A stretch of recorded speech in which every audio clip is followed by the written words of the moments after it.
जय श्री हरि। हिंदू धर्म में एकादशी व्रतों का बहुत अधिक महत्व है।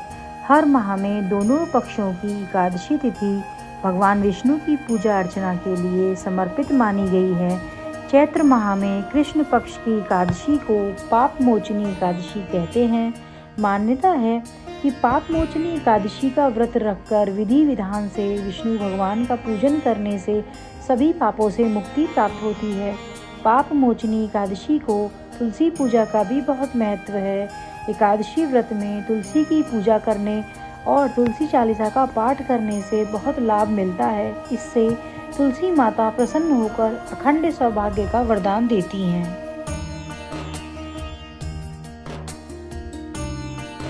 एक बार अर्जुन ने भगवान श्री कृष्ण से कहा, हे मधुसूदन, आपने फाल्गुन मास के शुक्ल पक्ष की एकादशी अर्थात आम्लिका एकादशी के बारे में विस्तार पूर्वक बतलाया।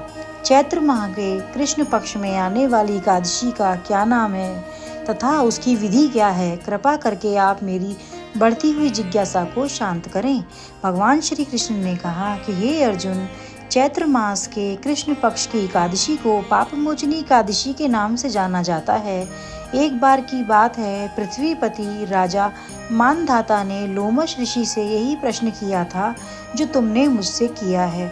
अतः जो कुछ भी ऋषि लोमश ने राजा मानधाता को बतलाया वही मैं तुमसे कह रहा हूँ। राजा मानधाता ने धर्म के गुणात्म रहस्यों के ज्ञाता महर्षि लोमश से पूछा, हे ये ऋषि श्रेष्ठ, मनुष्य के पापों का मोचन किस प्रकार संभव है? कृपा कर कोई ऐसा सरल उपाय मुझे बताएं जिससे सभी को सहज ही पापों से छुटकारा मिल जाए।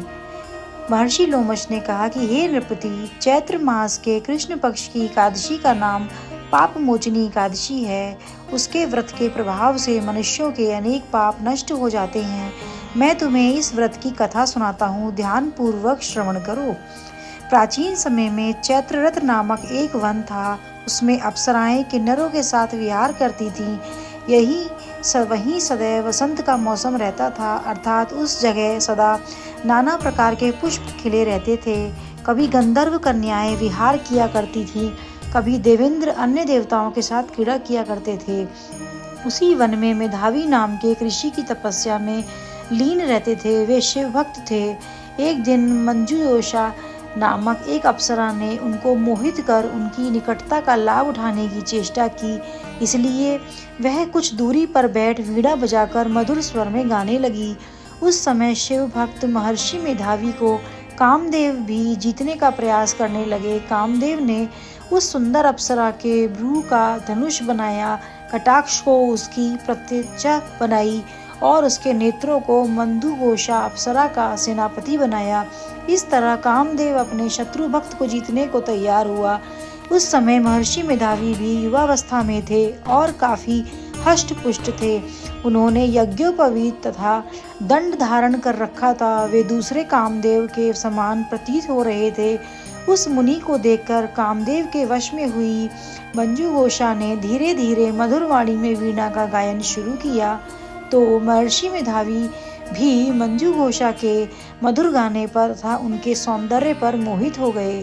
वह अप्सरा मेधावी मुनि को कामदेव से पीड़ित जानकर उनसे आलिंगन करने लगी। महर्षि मेधावी उसके सौंदर्य पर मोहित होकर शिव रहस्य को भूल गए और काम के वशीभूत होकर उसके साथ रमण करने लगे।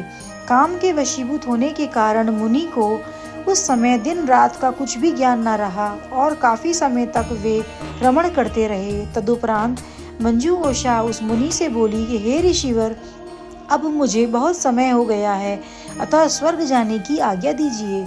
अप्सरा की बात सुनकर ऋषि ने कहा कि हे मोहिनी, संध्या को तो आई हो, प्रातःकाल होने पर चली जाना।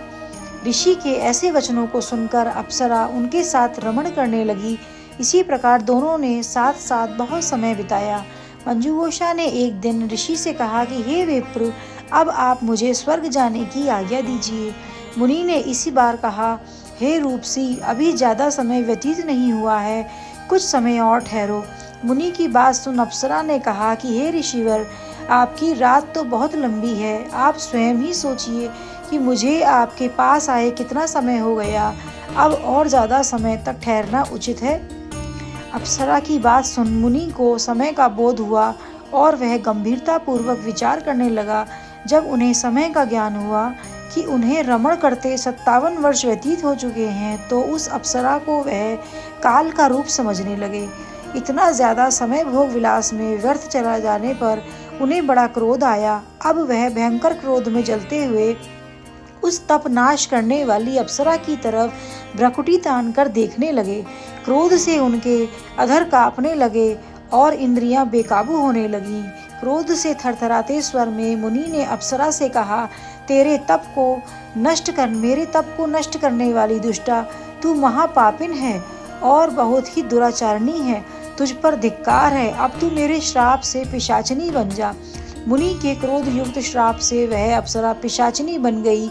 यह देख वह व्यथित होकर बोली, हे ऋषिवर, अब मुझ पर क्रोध त्याग कर प्रसन्न होइए और कृपा करके बताइए कि इस शाप का निवारण किस प्रकार होगा। विद्वानों ने कहा, साधुओं की सड़गत अच्छा फल देने वाली होती है और आपके साथ तो मेरे बहुत वर्ष व्यतीत हुए हैं, अतः अब मुझ पर प्रसन्न हो जाइए, अन्यथा लोग कहेंगे कि एक पुण्य आत्मा के साथ रहने से मंजू घोषा को पिशाचिनी बनना पड़ा। मंजू घोषा की बात सुनकर मुनि को अपने क्रोध पर अत्यंत ग्लानि हुई, साथ ही अपनी अपकीर्ति का भय भी हुआ। अतः पिशाचिनी बनी मंजू घोषा से मुनि ने कहा कि तूने मेरा बड़ा बुरा किया है, किंतु फिर भी मैं तुझे इस श्राप से मुक्ति का उपाय बतलाता हूँ। चैत्र मास के कृष्ण पक्ष की जो एकादशी है उसका नाम पाप मोचनी एकादशी है। इस एकादशी का उपवास करने से तेरी पिशाचिनी देह से तू मुक्त हो जाएगी। ऐसा कहकर मुनि ने उसको व्रत का सब विधान समझा दिया। फिर अपने पापों का प्रायश्चित करने के लिए वे अपने पिता च्यवन ऋषि के पास गए। च्यवन ऋषि ने अपने पुत्र मेधावी को देखकर कहा, हे पुत्र, ऐसा क्या किया है तूने कि तेरे सभी तप नष्ट हो गए, जिससे तुम्हारा समस्त तेज मलिन हो गया है। मेधावी मुनि ने लज्जा से अपना सिर झुकाकर कहा, पिताश्री, मैंने एक अप्सरा से रमण करके बहुत बड़ा पाप किया है। इसी पाप के कारण संभवतः मेरा सारा तेज और मेरे तप नष्ट हो गए हैं। कृपा करके आप इस पाप से छूटने का उपाय बतलाइए। ऋषि ने कहा कि हे पुत्र, तुम चैत्र माह के कृष्ण पक्ष की पापमोचनी एकादशी का विधि तथा भक्ति पूर्वक उपवास करो, इससे तुम्हारे सभी पाप नष्ट हो जाएंगे।